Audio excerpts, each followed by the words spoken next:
नमस्कार, मैं स्वाति आप सभी का हार्दिक स्वागत करती हूं आपके अपने परिवार स्वाति एकेडमी पर। यूपीएसआई के विगत परीक्षाओं की प्रश्नों की जो श्रृंखला चल रही है, उस श्रृंखला की आज ये 13वीं क्लास है। इसके पहले की 12 क्लासेस चैनल पर क्रमानुसार उपलब्ध है, आप उसे भी जाकर देख सकते हैं। तो चलिए आज का प्रश्न देखते हैं। प्रश्न संख्या 1 है, प्याला देना मुहावरे का अर्थ क्या है?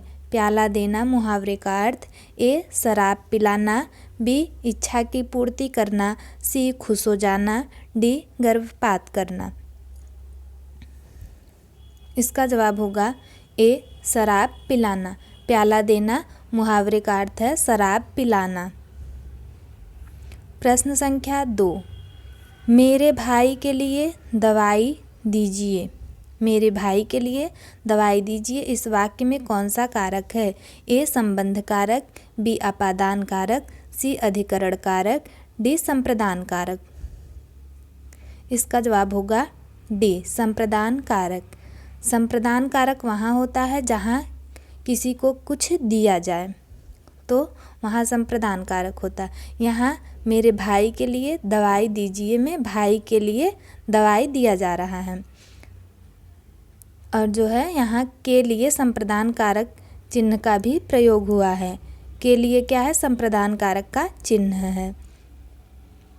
प्रश्न संख्या 3, भारतीय संविधान के किस अनुच्छेद में उल्लेख मिलता है कि हिंदी का विकास करना भारत सरकार का दायित्व है? ऐसा किस अनुच्छेद में कहा गया है? ए 350 में, बी 344 में, सी 343 में, डी 351 में। हिंदी भाषा का विकास करना भारत सरकार का दायित्व है, ऐसा किस अनुच्छेद में कहा गया है? इसका जवाब होगा डी 351। 351 में क्या है? हिंदी भाषा का प्रचार प्रसार के लिए इसमें वर्णन किया गया है। और 350 में क्या है? प्राथमिक शिक्षा मातृभाषा में हो। 350 में कहा गया है कि प्राथमिक शिक्षा जो है वह किस में हो? मातृभाषा में हो। इसमें मातृभाषा पर बल दिया गया है। और अल्पसंख्यकों के भाषा से संबंधित है ये 350, मातृभाषा से संबंधित और अल्पसंख्यक वर्गों के लिए भाषा से संबंधित है। और 344 में क्या कहा गया है? 344 में राजभाषा आयोग का गठन, इसमें जो है राजभाषा आयोग के गठन के बारे में कहा गया है। कहा गया कि राष्ट्रपति प्रत्येक 10 वर्ष बाद राजभाषा आयोग का गठन करेगा। किसमें है राजभाषा आयोग का गठन? 344 में। और 343 में जो है इसमें हिंदी को भारत की राजभाषा का दर्जा दिया गया है। हिंदी को भारत की राजभाषा का दर्जा दिया गया, और लिपि जो होगी वो देवनागरी होगी, और अंकों का जो स्वरूप होगा वह कैसा होगा? अंतर्राष्ट्रीय। इसके बारे में 343 में कहा गया है। प्रश्न संख्या 4, इसमें से कौन सा शब्द अरुण शब्द का अर्थ नहीं है? ए गरुड़, बी केसर, सी कर्ण, सी डी सिंदूर। इसमें से अरुण शब्द का अर्थ नहीं है। कौन से शब्द का अर्थ अरुण से नहीं है? इसका जवाब होगा सी कर्ण। बाकी गरुड़ और केसर और सिंदूर अरुण के क्या हैं? समानार्थी शब्द हैं। प्रश्न संख्या 5, इनमें से कौन सा शब्द आश्रय का पर्यायवाची शब्द नहीं है? आश्रय का पर्यायवाची शब्द नहीं है कौन सा? ए सहारा, बी आधार, सी मिलन, ये मिलन होगा, मिलन, और डी भरोसा। इसमें से कौन सा नहीं है? तो इसका जवाब होगा सी। और मिलान, आधार और सहारा, आधार और भरोसा क्या है? आश्रय के समान पर्यायवाची शब्द हैं। प्रश्न संख्या 6, असम में सर्वाधिक बोली जाने वाली भाषा कौन सी है? ए काकबराक, बी बोडो, सी असमिया और डी बांग्ला। असम में बोली जाने वाली भाषा, सर्वाधिक बोली जाने वाली भाषा कौन सी है? इसका जवाब होगा सी, असमिया। असमिया क्या है? असम में बोली जाने वाली भाषा है। प्रश्न संख्या 7, गागर में सागर भरना, इसका तात्पर्य क्या है? ए, मटके में पानी भरना, बी, मटके के अंदर सागर का पानी भरना, और सी, सीमित परिवेश में असीमित ज्ञान, और डी क्या है? पूरे सागर के पानी से भरा हुआ मटका। गागर में सागर भरना, इसका जवाब है सी, सीमित परिवेश में असीमित ज्ञान। गागर में सागर भरना मतलब सीमित परिवेश में असीमित ज्ञान। प्रश्न संख्या 8, शायद कल यहाँ निर्माण का शिलान्यास होगा, इस वाक्य में क्रिया किस काल का बोध करा रही है? शायद कल यहाँ निर्माण का शिलान्यास होगा, इसमें जो है किस काल का बोध हो रहा है? इसका ऑप्शन है ए, अपूर्ण वर्तमान, बी, सामान्य भविष्यत, सी, सामान्य भूत, डी, संभाव्य भविष्यत। इसका जवाब होगा डी, संभाव्य भविष्यत। जिस वाक्य में शायद शब्द लग जाए वहाँ क्या होगा? संभाव्य। तो इसमें क्या है? संभाव्य भविष्यत। शायद कल यहाँ निर्माण का शिलान्यास होगा, भविष्यत, संभाव्य भविष्यत काल है इसमें। प्रश्न संख्या 9, शायद आज आप ज़्यादा खाना खाए हैं। शायद आज आप ज़्यादा खाना खाए हैं, इस वाक्य में ज़्यादा शब्द किस प्रकार का विशेषण है? ए, संख्यावाचक विशेषण, बी, परिमाणवाचक विशेषण, और सी, गुणवाचक विशेषण, डी, परिमाणवाचक विशेषण। ये परिणाम है, परिणामवाचक, बी, परिणामवाचक,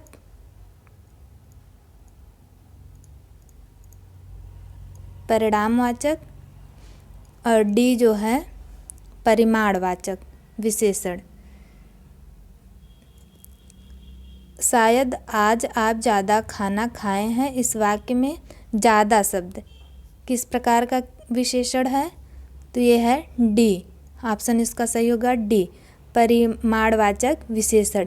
जहाँ मात्रा का बोध हो, जिस वाक्य में जिस शब्द से मात्रा का बोध हो वहाँ क्या होता है? परिमाणवाचक विशेषण होता है।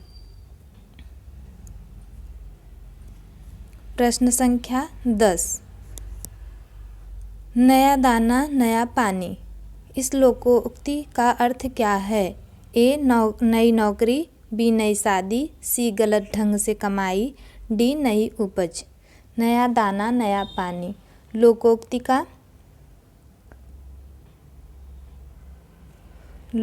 का जो है अर्थ क्या है? तो इसका जवाब होगा ए, नई नौकरी। नया दाना नया पानी लोकोक्ति का अर्थ है नई नौकरी।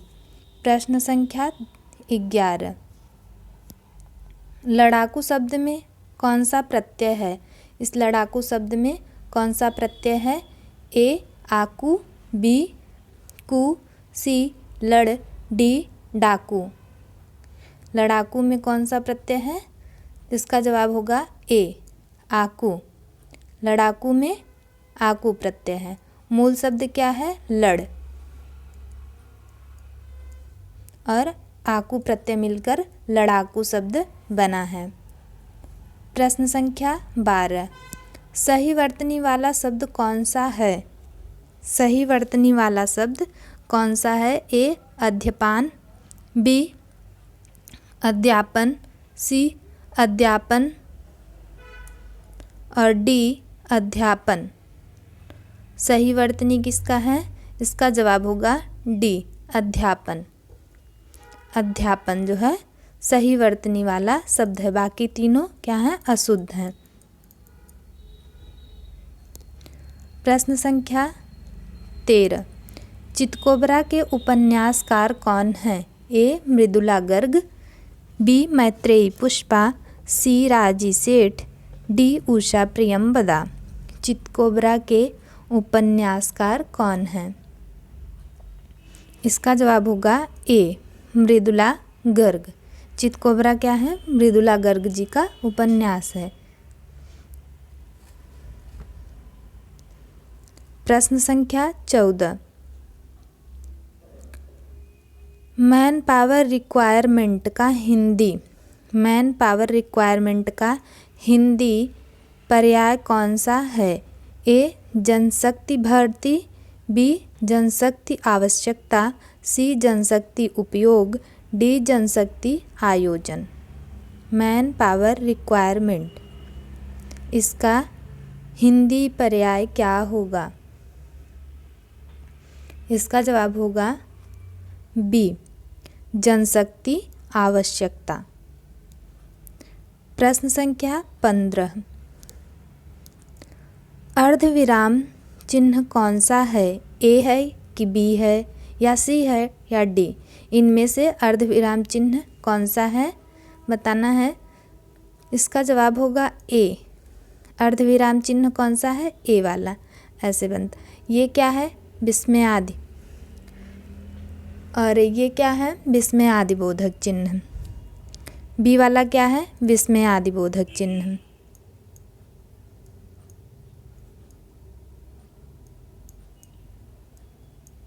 बी विस्मयादि बोधक चिन्ह। और ये जो है टाइपिंग मिस्टेक है, यहाँ जो है पूर्ण विराम चिन्ह है, ये ऐसी, ये क्या है? पूर्ण विराम चिन्ह। और इस चिन्ह को कौन सा चिन्ह कहते हैं? प्रश्नवाचक चिन्ह। प्रश्नवाचक चिन्ह।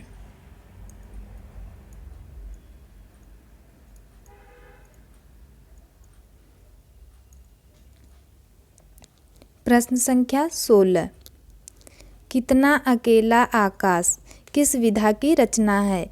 ए उपन्यास, बी आत्मकथा, सी रेखा चित्र, डी यात्रा वृत्त। कितना अकेला आकाश किस विधा की रचना है ये? इसका जवाब होगा डी, क्या? यात्रा वृत्त। कितना अकेला आकाश, ये यात्रा वृत्त विधा की रचना है। और किसका है? यह नरेश मेहता जी का है। नरेश मेहता।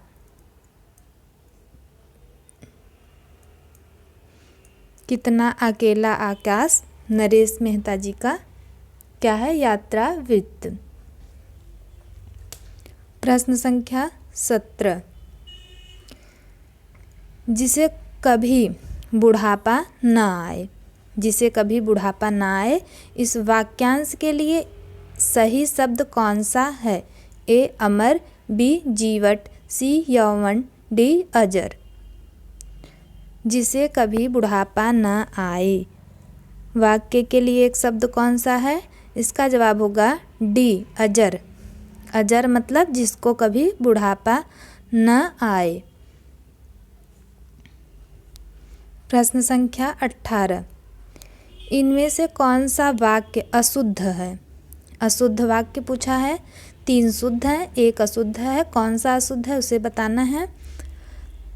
ए तुमसे कुछ नहीं हो सकता है, बी तुम्हें मैं अब नहीं समझा सकता, सी तुमको मैं कैसे समझाऊं, डी तुमसे बात करना ही व्यर्थ है, तुमसे बात करना ही व्यर्थ है।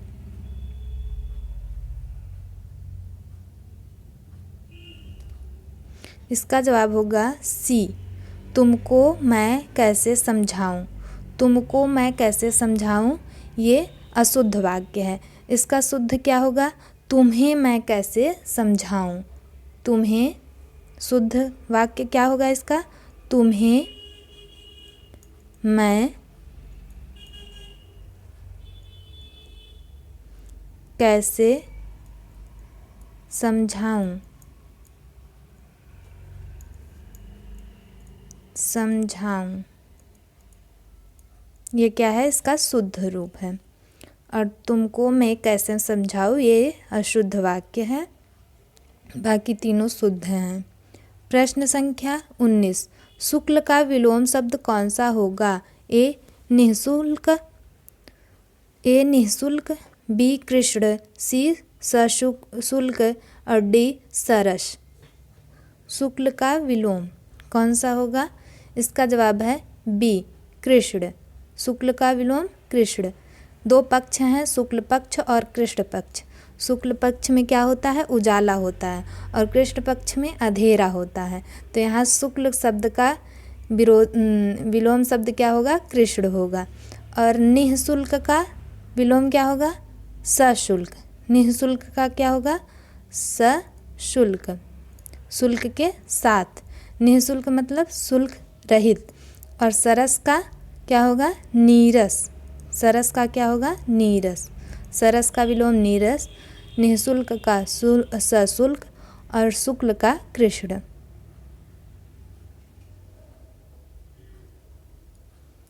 इनमें से किसे पूर्वी भी कहते हैं?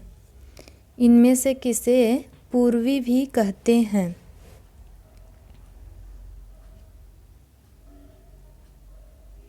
ए मैथिली, बी ब्रज, सी भोजपुरी, डी बुंदेली। पूर्वी किसे कहते हैं इनमें से? इसका जवाब होगा क्या? सी भोजपुरी। भोजपुरी को पूर्वी भी कहते हैं।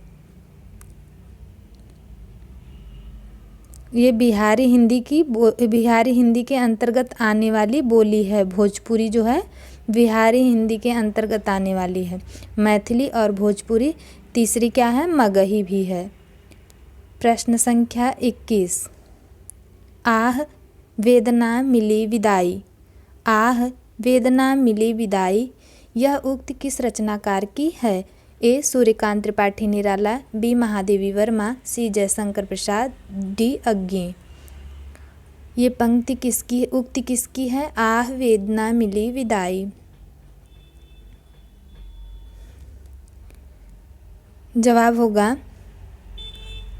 इसका जवाब होगा सी जयशंकर प्रसाद। आह वेदना मिली विदाई जयशंकर प्रसाद जी की उक्ति है। जयशंकर प्रसाद और महादेवी वर्मा, सूर्यकांत त्रिपाठी निराला और एक है सुमित्रा नंदन पंत। सुमित्रा नंदन पंत, ये चारों क्या हैं? छायावाद के चार स्तंभ हैं। चार स्तंभ, छायावाद के चार स्तंभ के अंतर्गत आने वाले कवि हैं।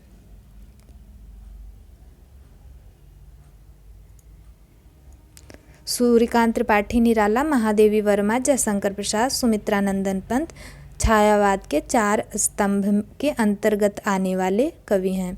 और पंक्ति किसकी है? ये उक्ति जयशंकर प्रसाद जी की है।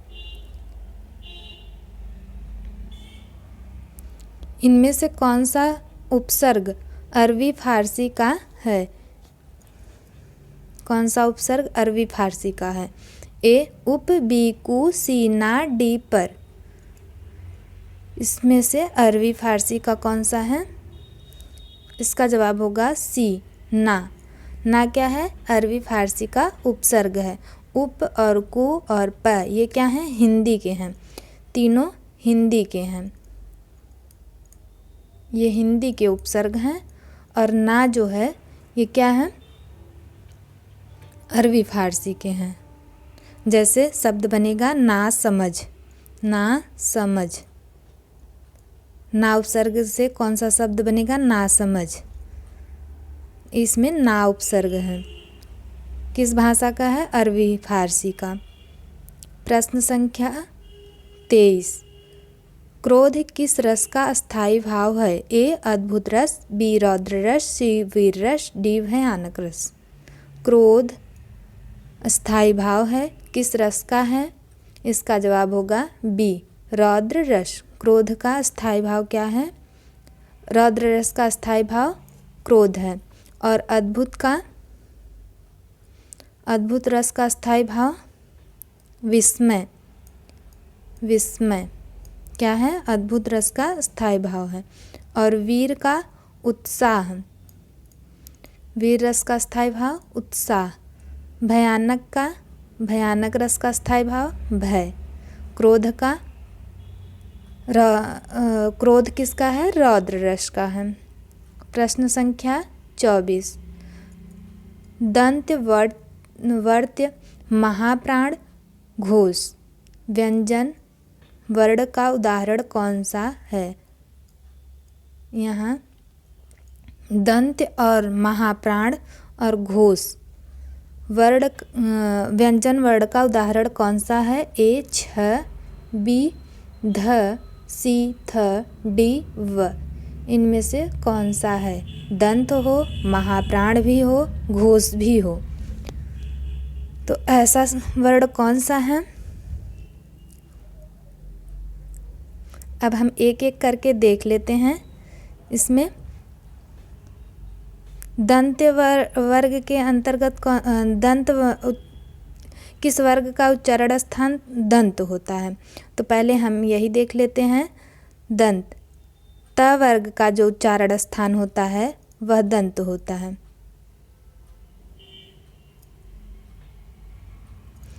दंत होता है, त वर्ग का उच्चारण स्थान दंत होता है। तो इसमें त वर्ग के अंतर्गत आने वाले कौन से वर्ण हैं? दो हैं। एक थ है, त थ, फिर द ध, एक ध है। इसमें दो वर्ण आएंगे दंत के अंतर्गत। अब दो वर्ण आ रहे हैं तो हम इसमें देख लेंगे महाप्राण कौन से हैं। दोनों में महाप्राण कौन से हैं? ये वाला कट गया, ये वाला भी कट गया, क्योंकि ये दंत के अंतर्गत नहीं आते। ये दो ही आते हैं, ध और थ। अब हम देखेंगे कि महाप्राण कौन सा है इसमें से, दोनों में से। तो महाप्राण वर्ग का दूसरा, महाप्राण वर्ण वे होते हैं वर्ग के दूसरे और चौथे वर्ण जो होते हैं महाप्राण के अंतर्गत आते हैं। तो थ क्या है? दूसरा है त और थ। थ दूसरा वर्ण है त वर्ग का, और ध जो है त थ द ध, ध चौथा वर्ण है। दोनों क्या हैं? महाप्राण भी हैं। दोनों दंत भी हैं, दोनों महाप्राण भी हैं। अब हम देखेंगे घोष कौन सा है। घोष तो वर्ग का पहला और दूसरा क्या होते हैं? अघोष होते हैं। अघोष वर्ग का पहला और दूसरा क्या होता है? अघोष होता है। तीसरा, चौथा और पांचवा ये क्या होते हैं? घोष होते हैं। तो अब हम इसमें से देखेंगे तीसरा कौन सा है, चौथा है, पांचवा है, कौन सा है? तो इसमें जो है ध वर्ण क्या है? चौथा वर्ण है ना। इसमें ध वर्ण चौथा वर्ण है, वर्ग का चौथा वर्ण है। तो यही सही होगा, ध। क्या होगा? ध। ध जो है दंत वर्ण भी है, महाप्राण भी है और घोष भी है। बाकी सब गलत हैं। प्रश्न संख्या 25। मनोदशा का संधि विच्छेद कौन सा है? ए मनोदशा, बी मनः दशा, सी मनधन दशा, डी मनहोत धन दशा। मनोदशा में संधि विच्छेद, मनोदशा शब्द का संधि विच्छेद कौन सा सही है? इसका जवाब होगा बी मनः दशा। मनः दशा क्या है? मनोदशा का सही संधि विच्छेद है।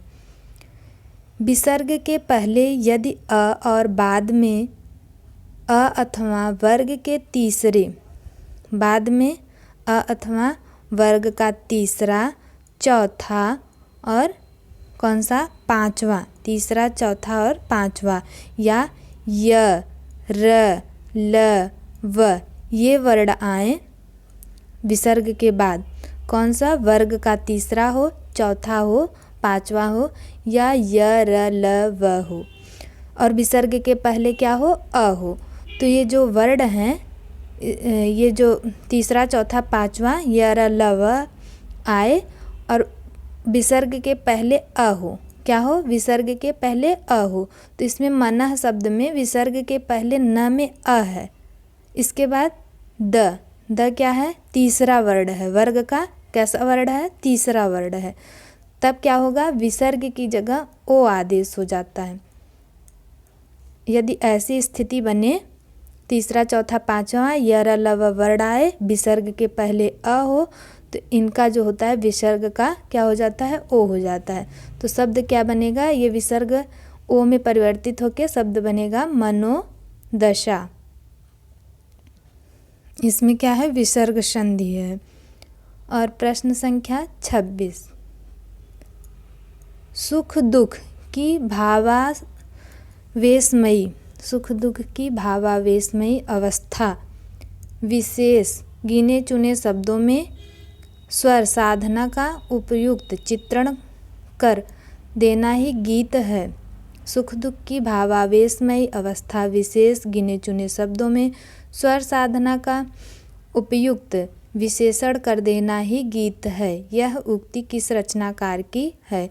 ए सुमित्रा नंदन पंत, ए सूर्यकांत त्रिपाठी निराला हैं, बी हैं रामधारी सिंह दिनकर, धर्मवीर भारती, बी धर्मवीर भारती, सी Suryakant Tripathi Nirala, see again D Mahadevi Verma.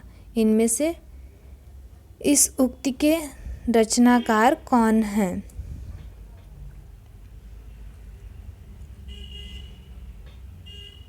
इसका जवाब होगा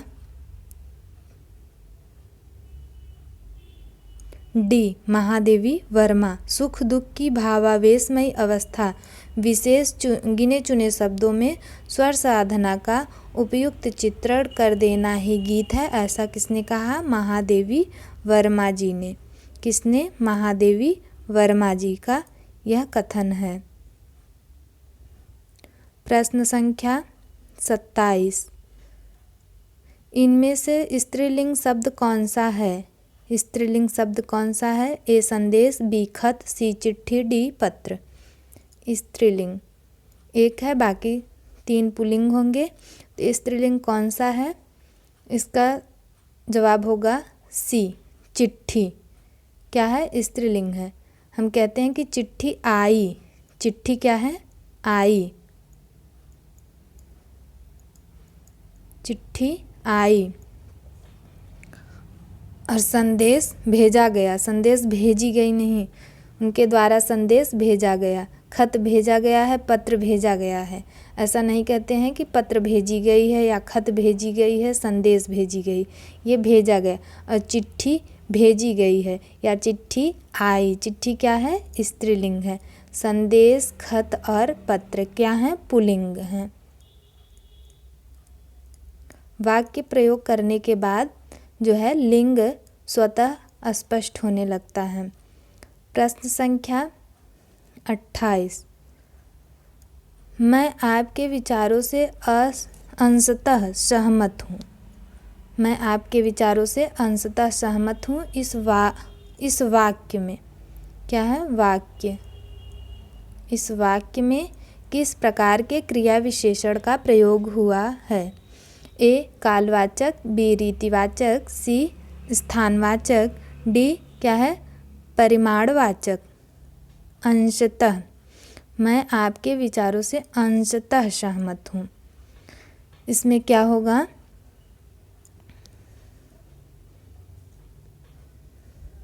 इसका जवाब होगा मैं आपके विचारों से अंशतः सहमत हूँ। तो इसका जवाब होगा परिमाणवाचक वाक्य, क्योंकि अंशतः यहाँ मात्रा का बोध हो रहा है। कैसे सहमत है, अंशतः, पूर्ण रूपेण नहीं, अंशतः। तो यहाँ जो होगा परिमाणवाचक वाक्य होगा। स्थानवाचक में किसी स्थान का बोध होता है। रीतिवाचक में क्रिया के करने के तरीके का बोध होता है। और कालवाचक में क्रिया के होने का जो है समय का बोध होता है। और इसमें जो है परिमाणवाचक में इसमें मात्रा का बोध होता है। तो इसमें जो है अंशतः सहमत है। अंशतः शब्द आने से ये परिमाणवाचक वाक्य बना है।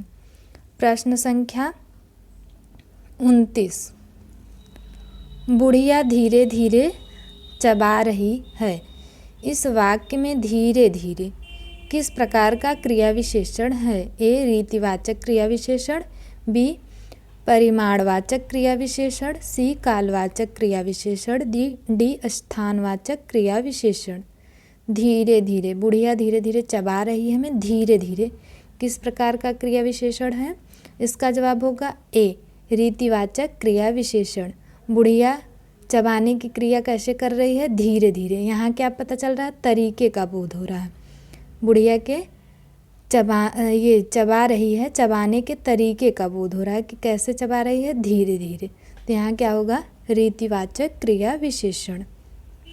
प्रश्न संख्या 30।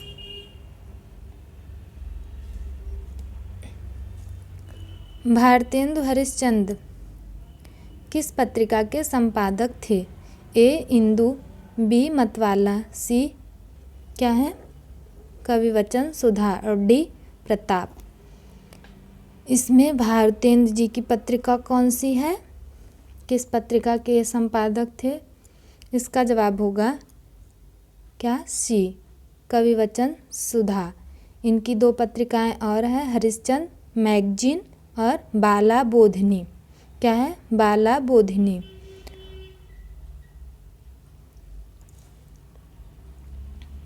प्रश्न संख्या 31।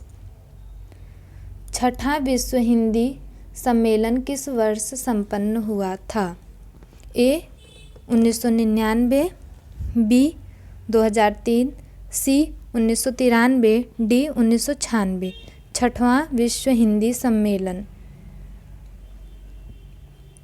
कब हुआ था? इसका जवाब होगा क्या? ए 1999। छठवां विश्व हिंदी सम्मेलन 1999 में। कहाँ हुआ था? लंदन में। कहाँ हुआ था? लंदन में। 1999 लंदन में। और 2003 में कौन सा हुआ था? 7वां। 2003 में 7वां विश्व हिंदी सम्मेलन हुआ था।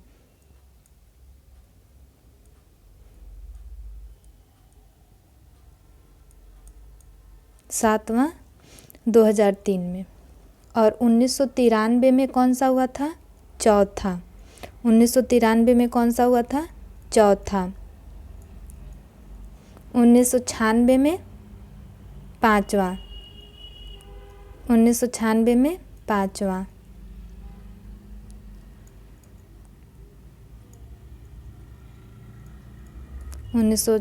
में 5वां और 1993 में चौथा और 1999 में जो है 6वां हुआ था लंदन में और 2003 में 7वां हुआ था। 7वां कहाँ हुआ था? 7वां सूरीनाम। 7वां विश्व हिंदी सम्मेलन सूरीनाम। 7वां से सूरीनाम, स से 7, स से सूरीनाम। और 5वां कहाँ हुआ था? 5वां था त्रिनिदाद में। कहाँ हुआ था? त्रिनिदाद में। त्रिनिदाद में। चौथा कहाँ हुआ था? चौथा वाला पोर्ट लुई। Port Louis. चौथा पोर्ट लुई में। और 6वां लंदन में हुआ था। प्रश्न संख्या 32। इनमें से कौन सा उपसर्ग अरबी फारसी का है? ए अ, बी अन, सी बे, डी उप। अरबी फारसी का उपसर्ग कौन सा है? इसका जवाब होगा सी बे। बे क्या है? अरबी फारसी का है। और इससे बे उपसर्ग से शब्द बनेगा बेजुबान। क्या? बेजुबान, बेबुनियाद, बेबुनियाद, बेरहम, बेहया, ये सब क्या है? बे उपसर्ग से बने शब्द हैं।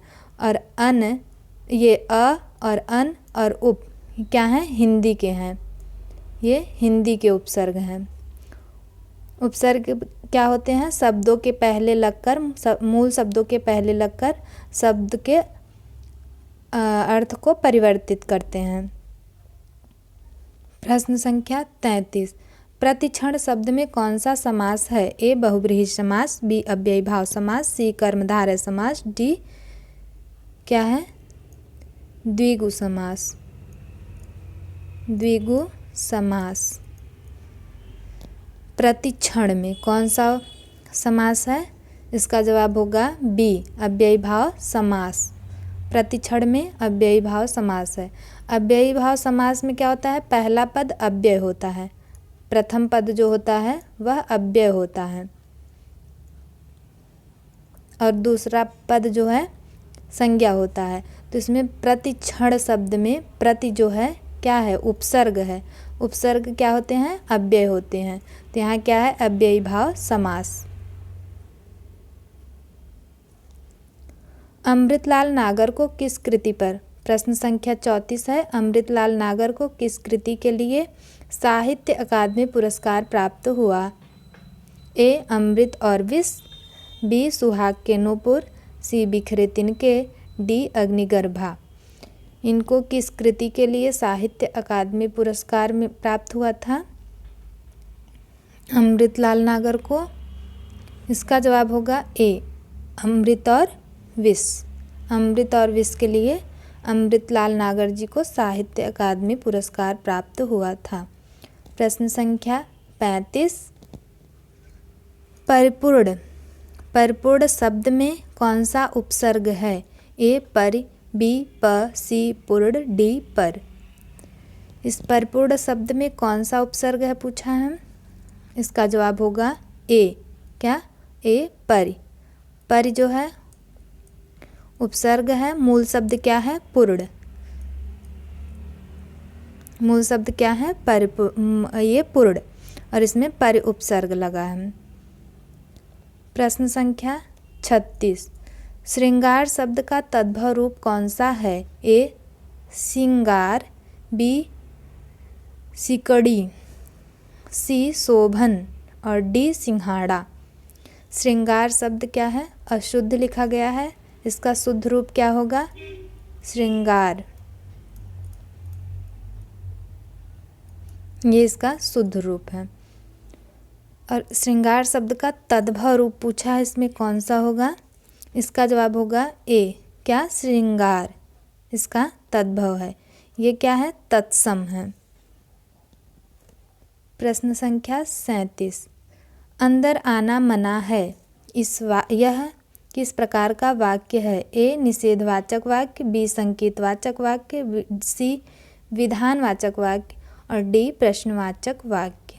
अंदर आना मना है वाक्य में किस प्रकार का ये वाक्य है?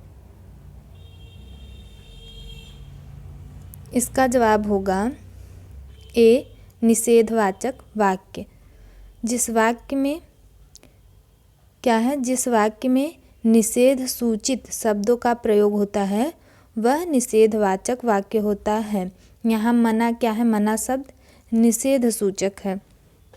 मना किया जा रहा है तो यहाँ निषेध सूचक शब्द है, तो इसमें क्या है? निषेधवाचक वाक्य है ये। प्रश्न संख्या, ये अनुच्छेद है। अनुच्छेद को पढ़कर नीचे कुछ प्रश्न किए गए हैं, उसके जवाब देने हैं। तो अनुच्छेद पढ़ते हैं। अनुच्छेद पढ़कर दिए गए सवालों के सही जवाब चुनिए। कोई भी पक्षी अपने घोंसले को नष्ट नहीं करेगा। कोई भी पक्षी अपने घोंसले को नष्ट नहीं करेगा, परंतु अपेक्षाकृत अधिक बुद्धिमान मानव इस हानिकारक कार्य में काफ़ी प्रचुर हैं। क्या हैं? बुद्धिमान मानव जो हैं इस हानिकारक कार्य में काफ़ी प्रचुर हैं। हाल के वर्षों में प्रौद्योगिकी में जो प्रगति हुई है उसे प्रौद्योगिकी क्रांति की संज्ञा दी गई है। प्रौद्योगिकी में जो प्रगति हुआ है उसे क्या संज्ञा दी गई है? प्रौद्योगिकी क्रांति की। यह क्रांति अन्य सभी क्रांतियों की भांति असफल रही। एक ओर तो इनके कारण दुर्लभ सामग्री की खपत तेज हुई, दूसरी ओर इनसे काफ़ी अवांछित कचरे को उत्पन्न कर दिया है। इसने अवांछित कचरे को उत्पन्न कर दिया है।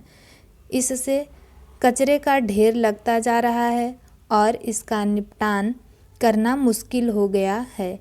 इनमें कुछ कचरा जैसे संश्लेषित प्लास्टिक बायोडिग्रेडेबल नहीं है, परंतु इन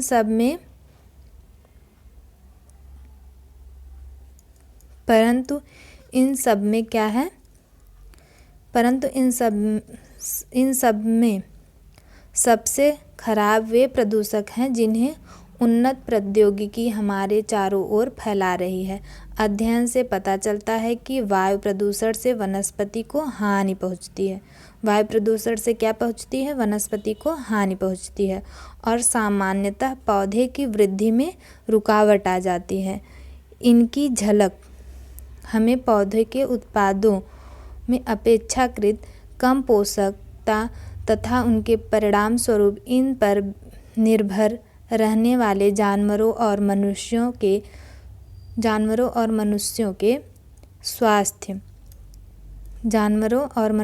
स्वास्थ्य पर पड़ने वाले कुप्रभावों में मिलती है। हमारे कारखाने भारी मात्रा में ऐसा कचरा नदियों और झीलों में डाल रहे हैं। क्या है? हमारे कारखाने भारी मात्रा में ऐसा कचरा नदियों और झीलों में डाल रहे हैं जिसमें घुलनशील नाइट्रोजन और फास्फेट हैं। इनमें पानी में शैवाल और उसी प्रकार के सूक्ष्म जीवों की प्रचुरता हो जाती है जो अन्य प्राणियों के लिए घातक सिद्ध होते हैं और अंततः वे सब मिट जाते हैं। ज्वलनशील ईंधन का व्यापक प्रयोग सभी प्राणियों के लिए दो तरह से हानिकारक है। यह ऑक्सीजन की मात्रा कम कर ऑक्सीजन की मात्रा क्या कर रहा है? कम कर रहा है। कार्बन डाइऑक्साइड की मात्रा को बढ़ाता है। ये सब क्या है? ऑक्सीजन की मात्रा को कम कर रहे हैं और कार्बन डाइऑक्साइड की मात्रा को बढ़ा रहे हैं। तो हम प्रश्न देख लेते हैं। प्रश्न है उक्त अनुच्छेद के अनुसार कौन सा कथन सही नहीं है पूछा है। हमारे कारखाने भारी मात्रा में हमारे कारखाने भारी मात्रा में ऐसा कचरा नदियों और झीलों में डाल रहे हैं जिनमें घुलनशील हाइड्रोजन और फास्फेट है। बी क्या कह रहा है? वायु प्रदूषण से वनस्पति को हानि पहुंच सकती है। और सी प्रौद्योगिकी क्रांति अन्य सभी क्रांतियों की भांति असफल क्या रही? असफल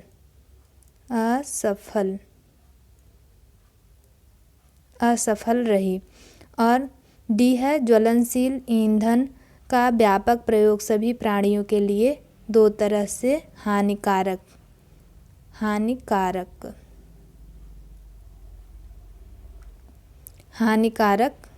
हैं। इसमें कौन सा सही होगा? पूछा है कि नहीं है। कौन सा कथन सही नहीं है? तो इसके अनुसार इसमें कौन सा ऑप्शन सही होगा? इसका सही होगा ए। इसका जवाब होगा ए। हमारे कारखाने भारी मात्रा में ऐसा कचरा नदियों और झीलों में डाल रहे हैं जिसमें घुलनशील हाइड्रोजन और फास्फेट है। अनुच्छेद में कहा गया है कि क्या? अनुच्छेद देख लेते हैं। हमारे कारखाने, यहाँ देखिए, हमारे कारखाने भारी मात्रा में ऐसा कचरा नदियों और झीलों में डाल रहे हैं जिसमें घुलनशील नाइट्रोजन क्या है? नाइट्रोजन और फास्फेट है। और इसमें कहा गया है कि हाइड्रोजन और फास्फेट हैं। तो ये गलत है। यहाँ नहीं है पूछा है तो ये वाला ऑप्शन इसका सही होगा। बाकी सब सही हैं।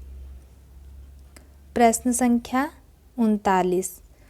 ज्वलनशील ईंधन का व्यापक प्रयोग सभी प्राणियों के लिए किस रूप में हानिकारक क्या है? हानिकारक है। ए कार्बन डाइऑक्साइड की मात्रा कम कर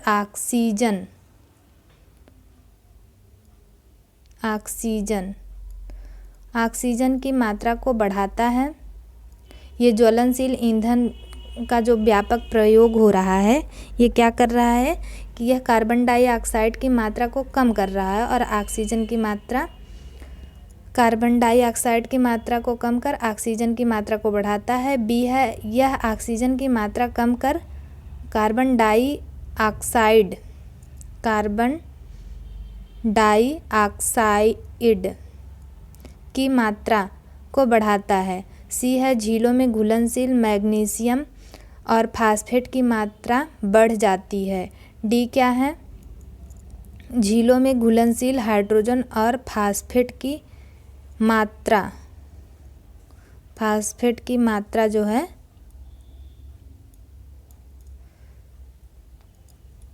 ये मात्रा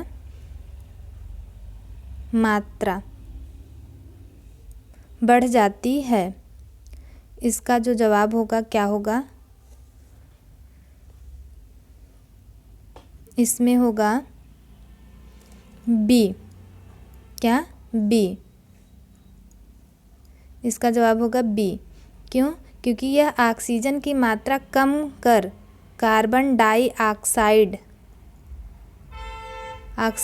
की मात्रा बढ़ाता है। बाकी तीनों ऑप्शन क्या हैं, गलत हैं। ये जो है सही है। इसमें क्या है, ऑक्सीजन की मात्रा कम कर। ये ज्वलनशील ईंधन का जो प्रयोग हो रहा है इसमें क्या हो रहा है, ऑक्सीजन की मात्रा ये कम कर रहे हैं और कार्बन डाइऑक्साइड की मात्रा को क्या कर रहे हैं, बढ़ा रहे हैं। अनुच्छेद यहाँ देख लेते हैं। इसमें कहा गया है कि यह ऑक्सीजन की मात्रा को कम कर कार्बन डाइऑक्साइड की मात्रा को बढ़ा रहा है। क्या, ज्वलनशील ईंधन का व्यापक प्रयोग प्राणियों के लिए दो तरह से हानिकारक है। किस दो तरह से? एक तो ऑक्सीजन की मात्रा कम कर रहा है, दूसरा क्या कर रहा है, कार्बन डाइऑक्साइड की मात्रा बढ़ा रहा है, जो कि हमारे लिए हानिकारक है।